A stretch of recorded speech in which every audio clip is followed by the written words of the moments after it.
kandi bigakunda. Nicyo cyabaye. Patrick direct mu minota mike cyane yaramaze gusesekara iwabo wa Josiane agiye kumusura. Iryo joro barararanye, of course bararyamana. Bamaze kuryamana mu gitondo cya kare, umudokteri wa Patrick aramuhamagara. Aramubwira ngo Patrick wiri waramutse neza?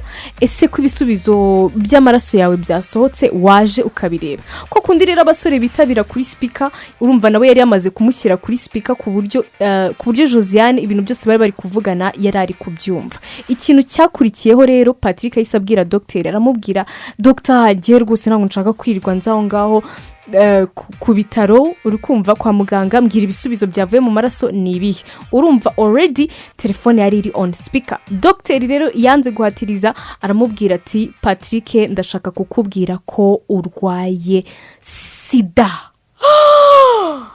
Oh my god, oh my god.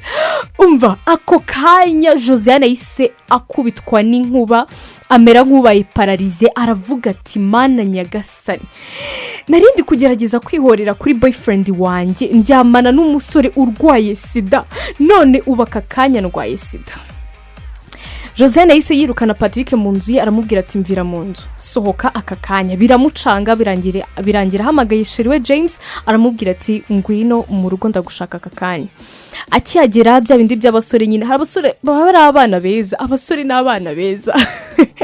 Ahita abwira Josiane, aramubwira ati rero cya kirori twari twagiyemo muri house party, abashuti banjye baramfotoye, ndabizi ushobora kuzabona amafoto kubera ko abashuti banjye ari inshuti zawe, gusa ugatekereza ko ngiyewe n'abakobwa bari bahari hari ibintu twigeze dukora.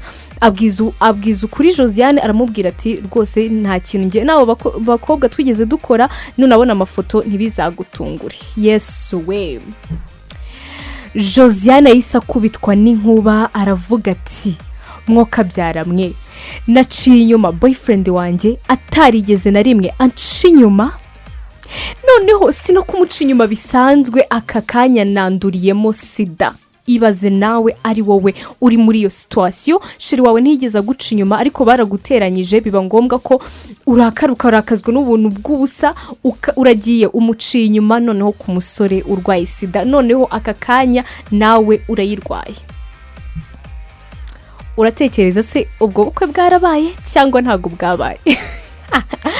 Ukuri guhari rero, Josiane yahise abura umugabo, yarambwiye ati sinshaka kuzakwanduza sida kandi mu by'ukuri utarigeze ungirira nabi, reka ubukwe tubuhagarike. That's my story. Mamagara aka kanya nawe ungire story yawe.